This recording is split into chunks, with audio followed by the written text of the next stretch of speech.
మనకి రాబోయే గౌర పూర్ణిమ సందర్భంగా మనం శ్రీ చైతన్య మహాప్రభు యొక్క లీలల గురించి మనం చర్చించుకుందాం. ఈ యొక్క ఛానల్లో కనీసం 108 లీలలు మనం చర్చించుకుంటాం అన్నమాట. అసలు చైతన్య మహాప్రభు అంటే ఎవరు, ఆయన ఏం చేశారు, ఆయన ఏమైనా చారిత్రాత్మక పురుషుడా, ఆయన ఒక ఆచార్యుడా, మనలాగా సామాన్యమైన మనిషా అని చెప్పేసి చాలా మందికి కొన్ని సంశయాలు ఉంటాయన్నమాట. శ్రీ చైతన్య మహాప్రభు అంటే ఆయన సాక్షాత్తు శ్రీకృష్ణ భగవాన్ యొక్క అవతారం. మనకి భగవద్గీతలో శ్రీకృష్ణ చెప్తాడు, జన్మ కర్మ చమే దివ్యం ఏవం యో వేత్తి తత్వతః త్యక్త్వా దేహ పునర్జన్మనైతి మామేతి సో అర్జున. ఎప్పుడైతే మన భగవంతుని యొక్క లీలలు, ఆయన యొక్క జననం గురించి మనం వింటామో, చర్చించుకుంటామో, దానివల్ల మనకి ఈ కలియుగంలో సంభవించే రకరకాల చెడు ప్రభావాలు కానీ, బాధలు కానీ, కష్టాలు కానీ, నష్టాలు కానీ అన్నీ తొలగిపోయి మనకి సుఖ శాంతులు అనేవి కలిగి చివరికి మనం ఈ జననం మరణం అనే చక్రాన్ని దాటుకుని వైకుంఠం చేరుకుంటా ఉంటాం. ఎప్పుడు కేవలం ఈ యొక్క లీలన్నీ విని అర్థం చేసుకుంటే చాలు. అంత గొప్ప శక్తివంతమైన లీలలు శ్రీ చైతన్య మహాప్రభు యొక్క లీలలు మాట. సాక్షాత్తు కృష్ణ స్వరూపమైన ఆయన మనకి ఈ యొక్క బ్రహ్మ మధ్వ గౌడీయ సాంప్రదాయంలో ఆయన యొక్క ఒక ఆచార్యుడుగా మనకందరూ తెలుసు మాట. మనకి ప్రామాణిక పరంపరలు 4 ఉన్నాయి. శ్రీ సాంప్రదాయము, బ్రహ్మ సాంప్రదాయము, రుద్ర సాంప్రదాయము, కుమార సాంప్రదాయం అని చెప్పేసి అందులో ఈ యొక్క బ్రహ్మ మధ్వ గౌడీ సాంప్రదాయంలో ఆయన ఆచార్యులుగా ఈ కృష్ణ చైతన్యాన్ని ప్రచారం చేశారన్నమాట. ఆయన సాధారణంగా భగవంతుడే ఆచార్యుడిగా అవతరించి ఆ యొక్క పరంపరని ముందుకు తీసుకెళ్ళడం అనేది చాలా అద్భుతం చెప్పాలంటే. ఎక్కడ ఏ పరంపరలో కూడా అలాగా జరిగి ఉండలేదు అనమాట. అంత భాగ్యం ఈ యొక్క పరంపరకి భగవంతుడు అవతరించిన రకంగాని. సో ఆయన ఎన్నో గొప్ప విశేషాలు అంత తెలియజేసి శ్రీకృష్ణు యొక్క ప్రేమను అందరికీ అందజేసి ఈ కలియుగ హరినామ సంకీర్తనాన్ని ఆయన ప్రారంభించారన్నమాట. అది ఈ చైతన్య మహాప్రభు యొక్క గొప్పతనం. ఎవరైతే ఈ కలియుగ బాధల నుంచి విముక్తి పొందాలనుకుంటున్నారో, ఎవరైతే నిజమైన భక్తిని అర్థం చేసి పొందాలనుకుంటున్నారో, ఎవరైతే ఆ రకంగా తిరిగి గోలోక వైకుంఠాన్ని చేరుకోవాలనుకుంటున్నారో వారు తప్పకుండా విని అర్థం చేసుకోవాల్సిన లీలలు ఈ చైతన్య మహాప్రభు యొక్క లీలలు మాట. శ్రీ చైతన్య మహాప్రభు భగవంతుని యొక్క అవతారం అని చెప్తే చాలా మందికి రకరకాల సంశయాలు వస్తూ ఉంటాయన్నమాట. ఏమనంటే ఈ కాలంలో చాలా మంది బాబాజీలు కానీ లేదా యోగులు కానీ మేమే దేవుని చెప్పుకుంటున్నారు, ఇది కూడా అలాంటిదే అని చెప్పేసి అంటూ ఉంటారన్నమాట. కానీ శ్రీ చైతన్య మహాప్రభు భగవంతుని యొక్క అవతారం అనేది శాస్త్రబద్ధంగా మేము చెప్తున్నమాట. మనం గుడ్డిగా నమ్ముకునేది ఏది కూడా. భగవంతుడు వస్తున్నాడంటే ఆయన గురించి, ఆయన చేసే లీల గురించి, ఆయన ఎక్కడ పుడతాడు, ఏమి చేస్తాడు, ఇలాంటి విషయాల గురించి శాస్త్రాల్లో ముందే చెప్పబడి ఉంటుందన్నమాట. ఆ శాస్త్ర ప్రమాణం ఆధారంగా మనం ఒక మహాపురుషుణ్ణి భగవంతుని యొక్క అవతారంగా మనం పరిగణించాలి. సో చైతన్య మహాప్రభు గురించి చాలా పురాణాల్లో, ఇతిహాసాల్లో, ఉపనిషత్తుల్లో, అలాగే వేదాల్లో కూడా చెప్పబడి ఉందన్నమాట. లైక్ శ్రీమద్ భాగవతం పురాణం, వాయు పురాణం, కంద పురాణం, నరసింహ పురాణం, పద్మ పురాణం, నారద పురాణం, భవిష్య పురాణం, మత్స్య పురాణం, మార్కండేయ పురాణం, గరుడ పురాణం, వామన పురాణం, వరాహ పురాణం, ఇలాగా ఆల్మోస్ట్ 12 పురాణాల్లో ఆయన గురించి చెప్పడం ఉందన్నమాట. అలాగే ఇతిహాసం అంటే మహాభారతం అన్నమాట. విష్ణు సహస్రనామంలో ఆయన గురించి చెప్పడం ఉందన్నమాట. సువర్ణవర్ణో హేమాంగో అంటే భగవంతుడు బంగారపు మేని ఛాయ అవతారంతో ఉంటాడు అని చెప్పేసి అన్నమాట. అలాగే ఉపనిషత్తుల్లో, వేదాల్లో శ్వేతేశ్వర ఉపనిషత్ అని చెప్పేసి యజుర్వేదంలో భాగం అన్నమాట. అలాగే పురుష బోధి ఉపనిషత్ అథర్వవేదంలో భాగం. అలాగే ముండక ఉపనిషత్ అథర్వవేదంలో భాగం అన్నమాట. ఈ రకంగా ఉపనిషత్తుల్లో, వేదాల్లో కూడా ఆయన గురించి చెప్పడం అన్నమాట. శ్రీమద్ భాగవత పురాణానికి వస్తే గనక కృష్ణవర్ణం తుషా అకృష్ణం సాంగో పాంగాస్త పార్షదం అంటే కృష్ణవర్ణం అంటే శ్రీకృష్ణ నామాల్ని ఆయన జపిస్తూ, తుషా అకృష్ణం కానీ ఆయన కృష్ణ యొక్క మేనిఛాయ కాదన్నమాట. అంటే మేఘశ్యామం రంగు కాదన్నమాట. ఆయన ఏ కలరు? బంగారు మేనిఛాయ అన్నమాట. సాంగో పాంగాస్త పార్షదం ఆయన అనుచరులతో ఆయన వస్తాడనమాట. ఆయన చైతన్య మహాప్రభు ఆయన కృష్ణనామాన్ని ఆయన జపించాడు, ఆయన ప్రచారం చేశారు. ఆయనకు అనుచరులతో కలిపి ఈ సంకీర్త యజ్ఞాన్ని ఆయన ప్రచారం చేశారు, యుగ ధర్మాన్ని ప్రచారం చేశారు అనమాట. ఆయన యజ్ఞ సంకీర్తనే ప్రాయర్ ఏదంటే సుమేధ సహా, ఎవరైతే సుమేధ సహా తెలివితేటలు, నిజమైన తెలివితేటలు కలిగి ఉన్నారో వాళ్ళు భగవంతుణ్ణి ఈ సంకీర్తన పద్ధతిలో ఆయన్ని పూజిస్తారు అని చెప్పేసి శ్రీమద్ భాగవతం చెప్పడం అనమాట. సో కాబట్టి ఇంకా చాలా పురాణాల్లో, చెప్పడానికి శ్లోకాలు ఉన్నవి, అవి చెప్పడానికి సమయం పడుతుంది. కాబట్టి ఈ యొక్క వీడియోలో మేము డిస్ప్లే చేస్తాము, మీరు ఒకసారి దాన్ని పాజ్ చేసుకుని చూడవచ్చు. అసలు ఆ భగవంతుడు చైతన్య మహాప్రభుగా అవతారం ఎత్తవలసిన అవసరం ఏమొచ్చింది? ఆల్రెడీ మనకి చాలా అవతారాలు ఉన్నాయి. నరసింహ అవతారం, రామావతారం, కృష్ణావతారం, కూర్మావతారం, చాలా అవతారాలు ఉన్నాయి మనకి. మళ్ళీ ఎందుకు అంటే, మనకి భగవద్గీతలో శ్రీకృష్ణ భగవానుల వారు అంతిమంగా ఒక శ్లోకం చెప్తారన్నమాట. సర్వధర్మాన్ పరిత్యజ్య మామేకం శరణం వ్రజ. నువ్వు ముందు నాకు శరణగా తీసుకో, అప్పుడు నేను చూసుకుంటానని చెప్తున్నాను అనమాట ఆయన. అది చాలా ఆర్డరింగ్గా ఉంటుంది అనమాట. ఒకసారి కొంతమంది అడుగుతుంటారు అనమాట, ఎందుకు శ్రీకృష్ణుడు అంత డిమాండింగ్ చేస్తారు బాగా, ఆయన నేనే గొప్ప అని ఎందుకు చెప్పుకుంటాడు అని చెప్పేసి కొంతమంది అడుగుతూ ఉంటారు అనమాట. సో ఇది కలియుగం యొక్క లక్షణం. జనాలు ఎవరికి వాళ్ళే గొప్ప వాళ్ళు, వారికంటే గొప్ప వాళ్ళు ఇంకెవరు లేరు, ఒప్పుకోరు కూడా అన్నమాట, భగవంతుని కూడా. సో కృష్ణుడు అర్థం చేసుకున్నాడు అనమాట, ఈ కలియుగంలో ఆయన యొక్క ఫ్యాన్ ఫాలోయింగ్ తక్కువైపోతుందని చెప్పేసి అనమాట. కాబట్టి ఆ భగవంతుడే ఎంతో కృపతో చైతన్య మహాప్రభుగా అవతరించారన్నమాట. సో చైతన్య మహాప్రభు భక్తుడంటే ఏ రకంగా ఉండాలి, ఎంత వినయంతో ఉండాలి, ఏ రకంగా శుద్ధ భక్తిని అర్థం చేసుకుని సాధన చేయాలి, ఆ విధంగా దేవాదేవుడైన శ్రీకృష్ణ భగవాన్ని ఏ రకంగా పూజించాలి అని చూపించడానికి ఆయన అవతరిస్తారన్నమాట. ఆయన ఇప్పుడు ఆయన డిమాండింగ్ చేయట్లా, జనాల్ని రిక్వెస్ట్ చేస్తున్నారన్నమాట. ఆయన దయచేసి భక్తి చేయండి అని చెప్పేసి మాట. ఆయన రంగు కృష్ణులా కాదు, డిఫరెంట్ కలర్ మాట. ఇక్కడ ఆర్డరింగ్ కాకుండా ఆయన రిక్వెస్ట్ చేసుకుంటూ ఒక సేవకుడిలాగా ఆయన భక్తి సాధన చేస్తున్నాను అనమాట. ఇది లైక్ సర్వెంట్ లీడర్. మన కంపెనీ మేనేజర్ ఉండడానికో డిమాండింగ్ చేస్తున్నాను అనుకో మనకి ఇష్టం ఉండదు పెద్దగా మాట. కానీ కొద్ది రిక్వెస్ట్ చేస్తూ మనతో పాటు కలిసి పని చేస్తే మనకి ఉత్సాహం, మనకి బాగా నచ్చుతారన్నమాట. అదే రకంగా చైతన్య మహాప్రభు భక్తిని అందరికి కూడా నేర్పిస్తుంది అనమాట ఆ రకంగా. సో కాబట్టి ఆ రకంగా అందుకోసం ఆ కృష్ణ భక్తి సాధన ఎలా చేయాలి అని చెప్పడం కోసం ఆయన అవతరించాడు. ఈ అవతారంలో ఆయన ఎంతో కృపామయుడు, నిర్హేతుకమైన కృప ప్రజలపైన, భక్తులపైన ఆయన చూపించేవాడు అనమాట. కృష్ణ ప్రేమని ఎంతో సులభంగా అందరికి పంచేవాడు అనమాట. ఆయన కేవలం హరే కృష్ణ కృష్ణ కృష్ణ హరే హరే, హరే రామ రామ రామ హరే హరే అని జపం చేస్తే చాలు ఆయన కృపకి పాత్రలైపోతారు అనమాట. ఆయన యొక్క పూజ నిత్తాయ గౌరవంగా పూజ మాట చాలా సులభం. రాధాకృష్ణ అంటే చాలా హై స్టాండర్డ్స్ లో మనం పూజలు చేస్తాం అన్నమాట. రోజుకి 6 సార్లు ఆయనకి భోగాన్ని అర్పిస్తారు, నైవేద్యం చేస్తారు, పూజలు చేస్తారు, ప్రతి అభిషేకం చేస్తారు, ఇవన్నీ చాలా ఉంటాయి అన్నమాట. కానీ నిత్యాయ గౌరవంగా చైతన్య మహాప్రభు పూజ అంటే చాలా సింపుల్ మాట. అంటే అంత కృపగా ఆయనకు పూజ చేసే అవకాశాన్ని మనకి ఇస్తుంది అనమాట. అందుకే చాలా మంది కుటుంబాలకి ఇక్కడ మనం ఇంటింటా నిత్యాయ గౌరవంగా అనే కార్యక్రమం ద్వారా చైతన్య మహాప్రభు నిత్యాంత విగ్రహాలు చాలా మందికి ఇచ్చామన్నమాట. వాళ్ళు మంచిగా వాళ్ళని పూజిస్తూ భక్తులు కూడా చాలా మంది అయ్యారు.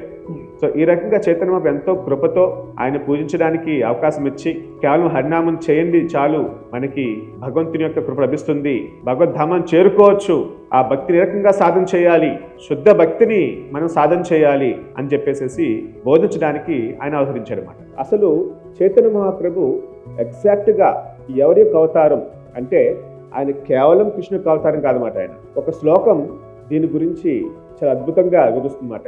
ఆ శ్లోకం వింటే అసలు చైతన్య మహాప్రభు ఎవరు అనేది మనకి చాలా క్లియర్గా అర్థమవుతుంది. అదేంటంటే, శ్రీకృష్ణ చైతన్య రాధాకృష్ణ నహే అన్య. అంటే రాధాకృష్ణులకి చైతన్య మహాప్రభుకి ఎటువంటి భేదము లేదు.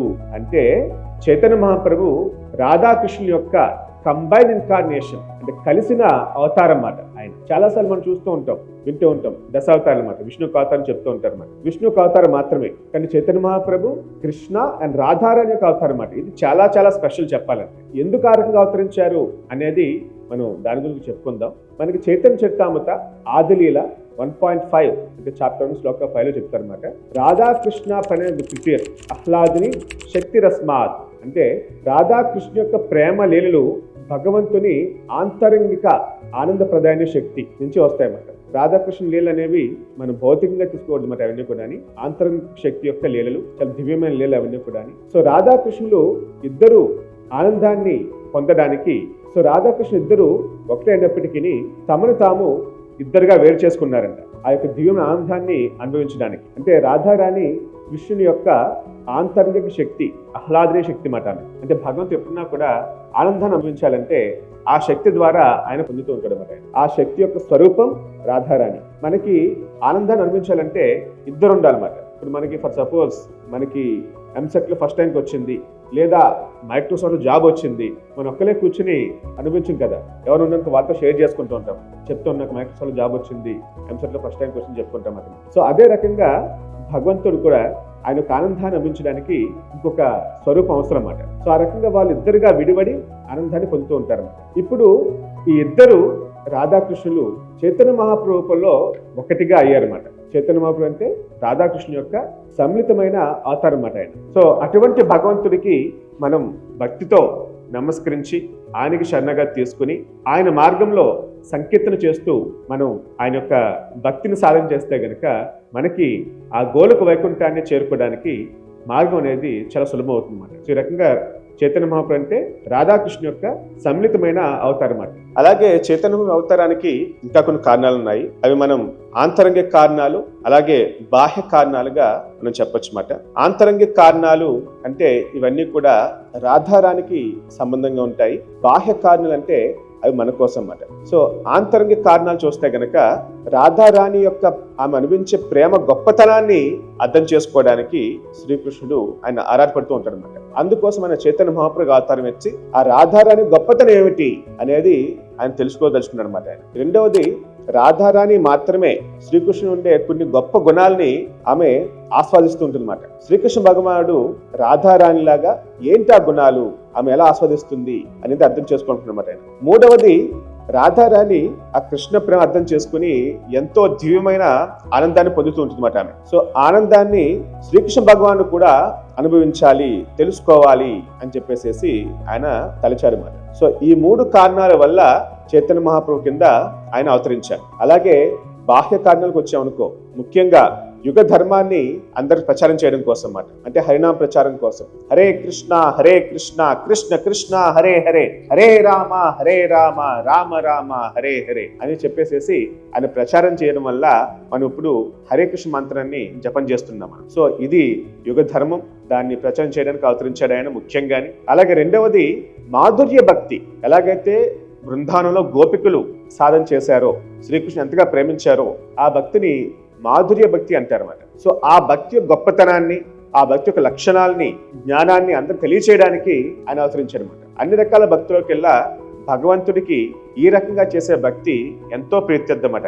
చాలా మంది ఐశ్వర్య భావంతో భక్తి చేస్తూ ఉంటారు, ఎంతో గౌరవంగా. కానీ దానికన్నా వృందావనంలో గోపికల్లాగా చేసే భక్తి, ప్రేమికులుగా వాళ్ళు చేసిన భక్తి ఆయన చాలా ఇష్టం అన్నమాట. సో ఆ భక్తి జ్ఞానాన్ని అందరికీ ఇవ్వడానికి ఆయన అవతరించాడు ఆయన శ్రీకృష్ణ భగవానుడు. మూడవది, కలియుగంలో దిగజారిపోయిన ప్రజల్ని తన యొక్క కృపతో, కరుణతో కాపాడడానికి ఆయన అవతరించాడు అన్నమాట. నమో మహావదన్యాయ అని చెప్తారన్నమాట. అంటే అన్ని అవతారాలకెల్లా ఈ యొక్క అవతారం ఎంతో కరుణతో కూడుకున్న అవతారం అన్నమాట. నిర్హేతుడు కృప చూపించే అవతారం అన్నమాట. సో ఈ యొక్క అవతారాన్ని మనం శరణు తీసుకుంటే మనకి ఆ భక్తి, ఆ సిద్ధి అనేది చాలా సులభంగా లభిస్తుంది. శ్రీకృష్ణ భగవానుడు ఆయన్ని రకరకాల రూపాల్లో ప్రకటించుకుంటూ ఆనందిస్తూ ఉంటారంట. ఒకటి ఆధ్యాత్మిక గురువుగా, రెండవది భక్తులుగా, మూడవది వైవిధ్యమైన శక్తులుగా, అవతారాలుగా, అంశాలుగా ఆయన ప్రకటించుకుంటూ ఆనందిస్తూ ఉంటారంట. సో ఈ యొక్క లీలల్ని చైతన్య మహాప్రభు యొక్క లీలమని తెలుసుకుంటున్నాం మనం. సో వీరందరూ కూడా ఒక్కసారి మనం ప్రార్థన చేసి ఆయన లీలలు అన్ని సమగ్రంగా మనకు అర్థం అవ్వాలి, మన పునీతులు అవ్వాలని చెప్పేసి ఒకసారి ప్రార్థన చేద్దాం. వందే గురువున్ అంటే ఆధ్యాత్మిక గురువుకి, ఈశ భక్తాన్ అంటే చైతన్య మహాప్రభు యొక్క భక్తులకి, అలాగే ఈశావతారకాన్ ఆయన యొక్క అవతారాలకి, తత్ ప్రకాశాన్ ఆయన యొక్క అంశాలకి, తత్ శక్తి అన్ని శక్తులు కూడా మనం ఒక్కసారి ప్రార్థన చేసి మనం ఈ లీలల్ని ఇంకా సమగ్రంగా తెలుసుకుందాం. అలాగే చాలా మంది తత్వవేత్తలు, ఆచార్యులు, అన్ని పరంపరలకి చెందిన ప్రామాణిక ఆచార్యులు చైతన్య మహాప్రభుని భగవంతుడికి అవతారంగా వాళ్ళు స్వీకరించి ఆయనకు బోధన అర్థం చేసుకుంటారు. అలాగే చాలా శాస్త్రాలు కానీ ఆయన యొక్క లీలల్ని అద్భుతంగా వివరించాయన్నమాట. ముఖ్యంగా తీసుకున్నామంటే శాస్త్రాలు తీసుకున్నామంటే చైతన్య భాగవతము, చైతన్య మంగళ, చైతన్య చరితామృతం అని చెప్పేసి 3 శాస్త్రాలు ఉన్నాయన్నమాటండి. సో చైతన్య భాగవతం తీసుకున్నామంటే దీన్ని రచించిన వారు వచ్చేసి బృందావన్ దాస్ ఠాకూర్. ఆయన వ్యాసదేవుడు అవతారంగా అందరూ పరిగణిస్తారు. ఈ యొక్క చైతన్య భాగవతంలో భగవంతుని యొక్క చిన్నప్పటి లీలన్నమాట, ఆది లీలల్ని చాలా అద్భుతంగా వివరించారు. చాలా లీలల్ని విశదీకరించి గొప్పగా వివరించారు మొత్తం అంతా అన్నమాట. ఆ రకంగా ఇందులో ఆదిలీల గురించి బాగా ముఖ్యంగా చెప్పబడి ఉంటుంది. అలాగే చైతన్య భాగవతం చూసామనుకోండి, ఈ భాగవతంలో చైతన్య మహాప్రభు యొక్క ఆ భక్తి భావ వ్యక్తీకరణ గురించి బాగా చెప్పబడి ఉంటుంది. అలాగే చైతన్య చరితామృతం చూసామనుకో, దీన్ని రచించిన వచ్చేసి కృష్ణదాస్ కవిరాజ్ గోస్వామి అన్నమాట. ఈ యొక్క శాస్త్రం భక్తులందరూ కూడా బాగా చదువుతూ ఉంటారు. కృష్ణదాస్ కవిరాజ్ గోస్వామికి నిత్యానంద ప్రభు కల్లో కనబడి ఆయన బృందావనం వెళ్ళమని ఆజ్ఞాపిస్తే ఆయన వెళ్ళి అంత భక్తి సాధన చేసి ఆయన యొక్క జీవితం చివరి దశలో ఈ యొక్క శాస్త్రం రాస్తారన్నమాట. ఇందులో మధ్యలీలలు ఆదిలీలలు చాలా విపులంగా ఆయన విశ్లేషించి చెప్పారన్నమాట అండి. అలాగే వాటి యొక్క తత్వం, చైతన్య మహాప్రభు తత్వాన్ని మనం సంపూర్ణంగా అర్థం చేసుకోవాలంటే చదవాల్సింది చైతన్య చరితామృతం. ఈ 3 శాస్త్రాలు కూడా 3 విభాగాలుగా లీలల్ని విభజిస్తాయన్నమాట. ఆదిలీల, మధ్యలీల, అంత్యలీల. ఆదిలీల అంటే భగవంతుడు ఆయన వయస్సు 24 వరకు ఆయన చేసిన లీలలు నవద్వీపధామంలో అన్నమాట. సచీదేవి యొక్క కుమారుడుగా బంగారు ఛాయతో జన్మ తీసుకుని ఏమి లీల చేశాడు అన్ని కూడా బాగా చెప్పడి ఉంటుంది. అలాగే మధ్యలీలు తీసుకున్నాం అనుకో, చైతన్య ప్రభు సన్యాసం తీసుకున్న తర్వాత 6 సంవత్సరాల పాటు ఆయన ఏం చేశారు, ఆయన భారతదేశంలో యాత్రలు చేశారు, మన దక్షిణ భారతదేశం నుండి వచ్చారు. ఆయన చాలా వేల భక్తులకి ఆయన భక్తిని ప్రసాదించారు. ఇటువంటి లీలన్నీ కూడా చాలా బాగా ఈ యొక్క మధ్యలీలలో చెప్పబడి ఉంటాయి. అదే రకంగా అంత్యలీల, చైతన్య మహాప్రభు చివరి 18 సంవత్సరాలు పూరీ ధామంలో ఆయన చేసిన లీలన్నీ కూడా ఇందులో వివరించి ఉంటాయి అన్నమాట. సో ఈ రకంగా ఈ యొక్క శాస్త్రాలు ఆయన యొక్క లీలలు ఉంటాయి. సో ఇంకా రేపటి నుంచి తర్వాతి భాగం నుంచి మనం ఆ లీలలు ఏమిటి, చైతన్య మహాప్రభు లీలలు అనేవి అర్థం చేసుకుందాము. వాటిని తెలుసుకుని మన భక్తిని సాధన చేసి మనం ముందుకు వెళ్దాం.